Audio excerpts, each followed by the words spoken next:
그러면은 제가 좀 궁금한 게 일단은 지금 302회 정례, 303회 임시회, 그다음에 이번 304회 임시회. 그래서 두 번 동안의 어떤 심사 보류, 부결, 보류를 일단은 그 소관 상임위에서 한 걸로 알고 있어요. 근데 이번 304회 때도 소관 상임위에서 보류를 했는데 이게 본안 상정이 와서 이제 조례안 그 일부 개정 조례안이 이제 가결됐잖아요. 예, 부결된 건을 가져온 네, 거죠. 부결됐는데 위원회 부결 사항을 그렇죠. 가결한 거죠. 본회의에 다시 상정을 해서 된 거잖아요. 그러면 사전에 더불어민주당하고 어떤 집행부하고 국힘하고 어떤 협의 논의한 사항은 하나도 없습니까? 이렇게 지금 계속 오프 더 레코드 카도라 통신 얘기 말씀드려도 돼요? 네. 실은 지난 6월 정례회 때 갑자기 이 도시계획 조례를 들고 왔거든요. 이 사전 설명도 저희는 충분히 들었다고 생각하지 않아요. 처음에는 이 해발 표고로 바꾸는 그 용역의 중간 보고만 저희가 들었었고요. 그래서 그때 의견을 이렇게 저렇게 제시했는데 그 이후로 6월에 이 7가지 안을 묶어가지고 저희한테 넘어져 왔습니다. 그런데도 집행부에 대해서는 이 하나하나의 조례에 대해서 충분하게 저희가 설명을 듣지 못했고요. 그래서 저희가 그 당시에는 해발 표고로 그것도 반대였으니까 부결을 시켜놨는데 그 이후에 9월이 될 때까지도 집행부에서 저희에 대해서 그에 대한 어떤 설명이나 이런 것도 없었습니다. 저희가 요청하기 전에는요. 예. 그래서 뭐 저희가 요청하고 나름 공부도 하고 뭐하고 했는데 9월에서 와서 보니까 문제점들이 너무 많은 거죠. 그랬는데 저희에서 또 보류를 시켰고 또 이번 10월에 넘어와서는 제가 듣기로는 뭐 저희 방세한 시장님께서 2차례에 걸쳐서 이거 빨리 진행시켜라, 빨리 이번에 통과시켜라 하는 얘기가 있었다고 합니다. 예, 이런 얘기도 되는 거예요?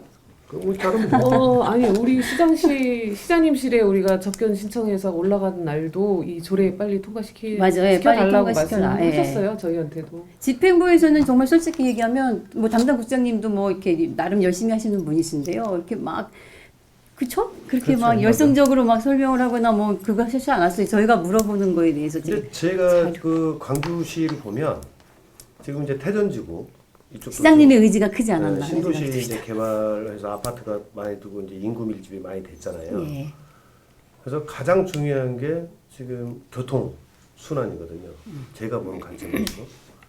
근데 이 광주시에 거주하는 시민들의 어떤 교통 부분을 가지고 교통 체증이 있는 게 아니라 통과 차량이 저쪽 이제 용인시라든가 외곽에 있는 분들이 광주를 이제 경유하면서 이제 이게 교통 체증이 일어나다 보니까 광주는 살기는 좋은데 교통 때문에 불편하다라는 유동 인구가 맞습니다. 많아요. 또. 통과 차량이 많습니다. 이런 예. 부분이 있어서 일단은 그게 뭐 지자체에서 해결할 사안은 아니겠지만 그거를 원활하게 이렇게 사이드로 빼서 이렇게 교통을 분산시키는 작업이 일단 최우선이지 않을까라는 저희 개인적인 생각도 그렇게 들어요. 그래서 이제 오늘 어제 더불어민주당 의원님들께서 성명서를 발표하신 내용을 보고 이거는 조금 어떤 상황으로 하는 건지 좀 더 디테일하게 좀 알고 또 시민들이 또 이 부분에 대해서 좀 더 인지를 하고 그래서 이게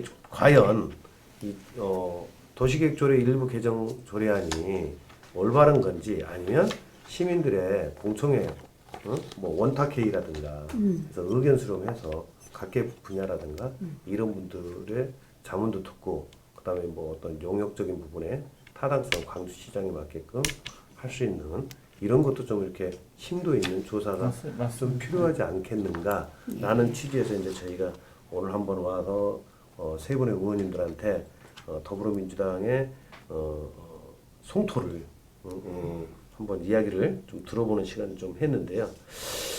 이거는 뭐 그러면은 이게 만약에 조례 개정안이 되면 이게 바로 지금 시행하는 거잖아요. 그렇죠, 바로 가죠. 바로 시행하면은 일단은 집행부라든가 그러면 이제 뭐 건설업체라든가 물류 업체라든가 어떤 숙박시설 업체라든가 이런 업체에서 바로 이제 신청만 하면 조례 제정이 됐기 때문에 그 다 전에도 인허가가 완화가 된 나갈 거죠. 수 있죠. 예. 인허가가 나가는 거잖아요. 예.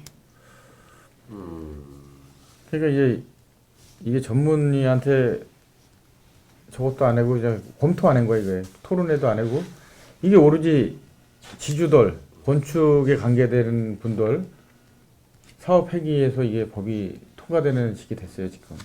시장님이 뭐 선거 때 무슨 공약을 했는지 모르지만 그게 좀 크다고 생각을 해요. 이 도시계획조례를 그쪽은 풀어주는 조건으로 많이 저걸 활용을 했거든요. 먼저 선거 때도. 그게 최고 크고 여기저기서 우리한테도 압력도 들어왔었어요. 왜 그걸 니네가 민주당이 안 풀고 있냐는데 소수예요 그게. 몇 사람 그러니까 업자나 좀 전에 얘기해서 지주들. 옛날에 보면 저 중간이나 우에 아까 이원철 의원이 얘기했듯이 개발을 했잖아요. 자녀 부지들을 많이 갖고 있어요. 지주들하고 업자들이. 근데 지금 먼저 8대 때 묶였잖아요 거기가. 그거를 풀기 위해서 얘네들이 강행 점도 많아요. 제가 그거를 알기로는 그 오폐수인가요? 네. 광- 오수물량. 광- 오염 청량. 예. 그 광주시 오폐수 시설 예. 이 부분이 안 돼서 빌라 신축 뭐 건축 승인이라든가 이런 부분이 좀 그 민선 그 8기 그 7기인가요? 7기. 어, 지난번에 칠기, 7기였습니다. 칠기. 지금이 민선 8기. 7기 네, 때 맞아요. 예. 그 분양 빌라 분양이라든가 뭐 이제 이런 건축 승인이 그 홀딩이 됐었다. 신청은 받았지만 건축 승인 나가는 게 홀딩이 됐던 사례가 있었다. 그게 이제 오폐수 뭐 이렇게 인구 비례 대비 뭐 세대 뭐 그게 맞아져야 되는데 그래서 경기도에다가 신청을 해서 그걸 늘려가지고 뭐 됐다라는 이야기가 있더라고요. 지금 많이 네. 증축했어요. 네. 오포고 뭐 하수처리 하수처리 시설을 예. 많이 했기 때문에 오포 쪽에도 물량이 좀 늘었죠 다. 현재는. 오폐수 시설보다는 그때 아마 이 기준지방부 조례 때문에도 허가 건수가 많이 줄은 걸로 알고 근데 있습니다. 실질적으로 빌라는 그 도로폭 6m로 저희가 조례를 저희가 정해놨기 성장관리 때문에 방안을 통해서 예전에 생겼던 빌라 3m로 지어진 빌라 위쪽으로는 빌라 짓기는 좀 힘든 상황이에요. 지금 그 조례는 6m 도로가 규정이 되어 있어서 그렇죠 그때. 뭐 네, 그거는 괜찮은데 저희가 성장관리 방안이라고 해서 예. 요번에 이 하고 조례는 있습니다. 이제 해발표고나 이 문제, 그러니까 산에다가 뭐 짓는 거는 빌라가 아닌 그 전원주택 같은 이런 타운하우스 뭐 이런 것들이 들어올 그러니까 우려를 뭐 하고 있는 거고요. 30세대 뭐 이런 식으로 네. 끊어서 끊어. 30세대 미만은 미만으로 이제 해갖고 규정이 없기 때문에 쪼개기를 도로 확보에 대한 기준. 쪼개기로 많이 들어가지. 근데 이제 그보다 더 심각한 문제가 될 수 있다고 우려가 되는 건 특혜 부분이라고 보여집니다. 이번 조례는. 그러니까 주거 비율을 높여주면서 그런 수익금에 대한 이런 특혜를 주는 저희 공동주택이 들어올 곳이 지금 많잖아요. 가깝게는 쌍용공원도 이제 개발행위 허가 지금 공원 민간 특례 사업으로 시작은 하고 있지만 그 시에 아직 주택에 관한 허가를 아직 안 한 상태이기 때문에 이 조례가 통과됨으로 인해서 주택 비율이 높아질 거고요. 뭐 궁평공원, 양벌공원 지금 들어올 그 공동주택들이 많거든요. 그런 주택들은 다 250% 맥시멈 다 적용을 해서 올 거고 잘 아시겠지만 분양가에 대한 그 수익금을 저희가 뭐 저희 조례에 환산하는 그 방식도 다 있지만 그게 쉽지는 않을 거라는 우려가 되고요. 그런 특혜들 때문에 좀 걱정이 더 많이 되고 있어요. 근데 저는 이제 개인적으로 한 7가지 중에 몇 가지 부분은 좀 광주에서 좀 약간의 그 완화를 시켜서 활성화시키는 부분도 괜찮다고 생각하는 것도 있어요. 사실 이렇게 말 들어보면 왜냐하면 이제 광주 같은 경우도 어떤 기업 도시가 아니니까 이제 관광 산업이라든가 팔당 위주의 어떤 그 관광 산업을 하면서 숙박 시설이라든가 이런 부분도 좀 원활하게 해서 팔당 주변은 또 횟수가 없어요. 아니 그러니까 이제 광주 이쪽으로 해서 이쪽으로. 예, 저희는 호텔이나 뭐 팔당의 이런 어떤 건 관광 없으니까 도시를 아직 예. 이제 관광 코스를 만들어 놓고 그런 다음에 숙박은 여기서 하면서 지역 경제의 어떤 그 사람들이 그 광주시에서 떠나지 않고 하는 패턴 그럼 이런 것도 이제 추천한 신각이라든가 이런 게 있지만 좀 괜찮은 것 같고 그 다음에 이제 좀 문제가 될 수 있는 거는 이제 공동주택 용적률이라든가 물류단지 같은 경우도 이제 기업 유치가 힘들어서 이제 물류단지 패턴을 하는 건지 그거는 이제 잘 어떤 의도인지는 모르겠지만 근데 나는 좀 광주시 지금 집행부가 이거를 사전에 어떤 논의와 좀 조율 그다음에 시민들에게 어떤 공청회를 통해서 의견을 물어보고 좀 해야 되는데 뭐 그런 부분이 없었다고 하니까 뭐 이제 일부 의회에서만 좀 이렇게 일어났던 사안이라고 하기 때문에 좀 약간 의아한 부분이 있는데요. 민주당의 입장에서는 이 7가지 사안에 대한 부분이 모두가 좀 문제가 있고 다시 백지화해서 하는 게 좋겠다. 재검토해다. 네, 재검토해달라. 그러니까 입법 예고했을 때 네. 그 거기에다 이제 이 의견 사항 있으면 시로 달라 이런 이게 그게 자기들은 이제 했다고 말을 하는데요. 그 의견을 주신 분들은 토목사, 건축사, 부동산 뭐 이런 이 관련된 그쪽에서만 개발 관련된 업을 가지신 그 단체에서만 이견을 보냈어요. 근데 그분들은 더 풀어달라 이런 내용이에요, 대다수가. 근데 일반 시민들은 이런 조례가 개정이 되는지 뭐 무슨 일이 벌어지는지 알 수 없잖아요.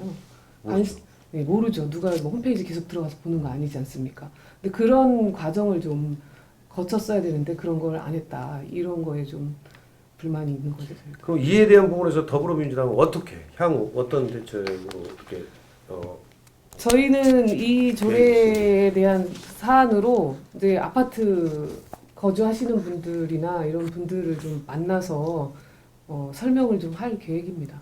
일단 시간을 다 약속을 잡아서 그래야지 그분들도 왜 이렇게 더 교통은 해결이 안 되고 더 복잡해지는지 그런 거에 대한 인식을 좀 가지고 계셔야 되지 않을까 싶습니다. 근데 지금 조금 전에 말씀하셨는데 이게 지금 바로 시행이 된단 말이죠. 언제부터 시행이 된다라고 하면은 그 공간 기간인데 지금부터 시행이 된다 그러면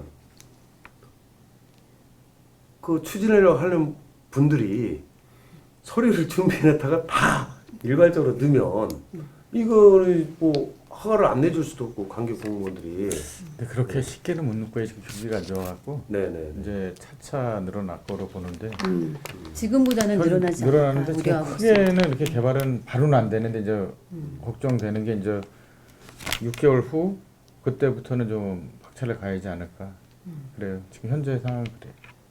그러니까 어떤 그 업체들 같은 경우는 이걸 그렇죠. 알고 그 준비한 팀도 있죠. 준비해서 서류를 딱 시행 일자부터 해서 이렇게 나가는 부분이 있으면 이게 중간에 이제 이렇게 막을 중단할 수가 없잖아요. 그럼 형평성이 어긋나는 거잖아요. 그게 더 특혜인 부분이 있을 수도 있잖아요. 후발주자라고 움직이려고 했던 사람은 안 되고 만약에 그러니까 이게 좀 난해한 부분이 좀 있는 거죠. 여기 이제 정해졌기 때문에 당분간은 뭐 이대로 밀고 나가겠죠. 바뀌진 않죠, 얘네들이.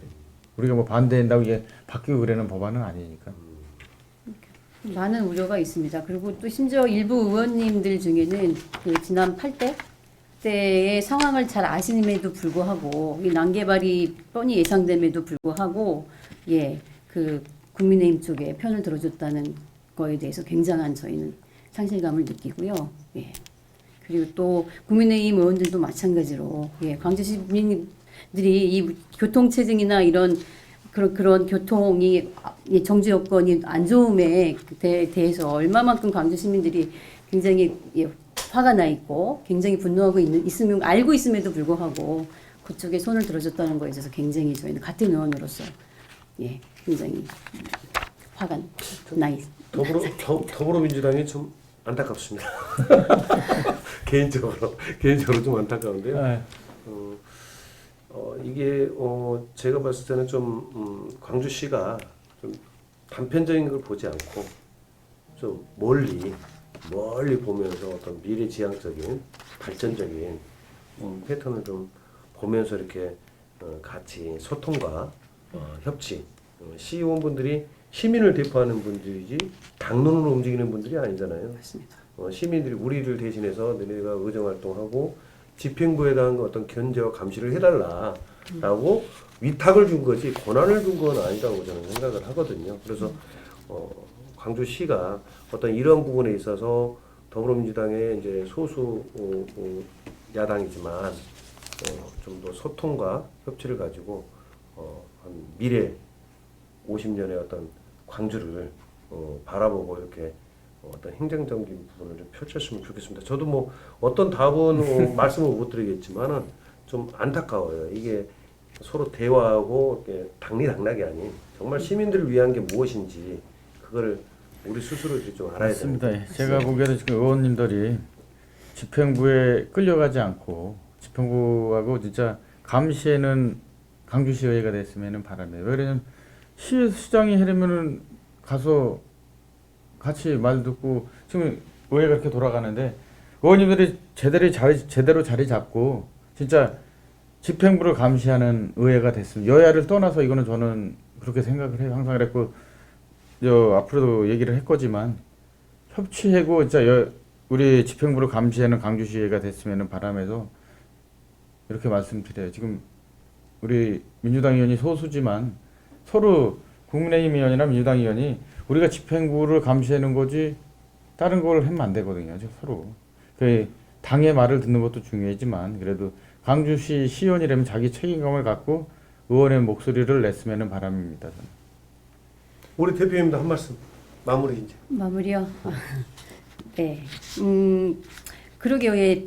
아무튼 그 시의원들이라고 하면 시민을 대표하는 거잖아요. 예, 시민의 의견을 대변하는 역할을 아마 그런 마음가짐으로 처음에 선거에 다 초심에 임했을 거라고 생각합니다. 그 초심 잃지 않고 예, 그 특정인이 아닌 예, 다수의 시민들이 행복한 예, 방향으로 예, 시의 의정을 이끌어 나갔으면 하는 바람입니다. 저희 모든 의원들이요. 예. 우리 의원님도. 뭐 같은 말씀이지만 과연 무엇이 우리 광주 시민을 위한 것인지 잘 살펴서 의정 활동을 해주기를 바라겠습니다. 아주 짧게 임팩트 있게 그냥 말씀하시는데 오늘은 우리 광주시 난개발 확산 조례 강행에 대한 민주당 광주시의회 의원님들을 모시고 한번 도시계획 조례 일부 개정 조례안에 대한 문제점이 무엇인가에 대해서 한번 이야기를 들어봤습니다. 그래서 우리 더불어민주당 의원님들의 이제 입장과 주장은 이런 부분이 있고 또 국힘은 또 왜 그걸 또 일부 개정안 조례를 해야 되는지 그 이유들도 저희가 한번 들어볼 거고요. 또 시 집행부도 왜 이런 부분에 대해서 의회에서 의원이 발의한 거냐 아니면 시 집행부에서 조례 제정 요건을 요구해서 의회에서 발의한 거냐 이제 그런 부분을 저희가 좀 디테일하게 파악을 한 다음에 결론은 시민들이 판단하고 아 이건 잘못됐다, 아 이건 잘했다 라는 어떤 네. 판단이 나오지 않을까 좀 싶습니다. 그래서 오늘은 더불어민주당의 의원님 세 분을 모시고 이에 대한 부분에 대해서 한번 이야기를 들어봤습니다. 네, 오늘 바쁘신데 시간 내주셔서 감사합니다. 네, 고생하셨습니다. 고생하셨습니다. 감사합니다.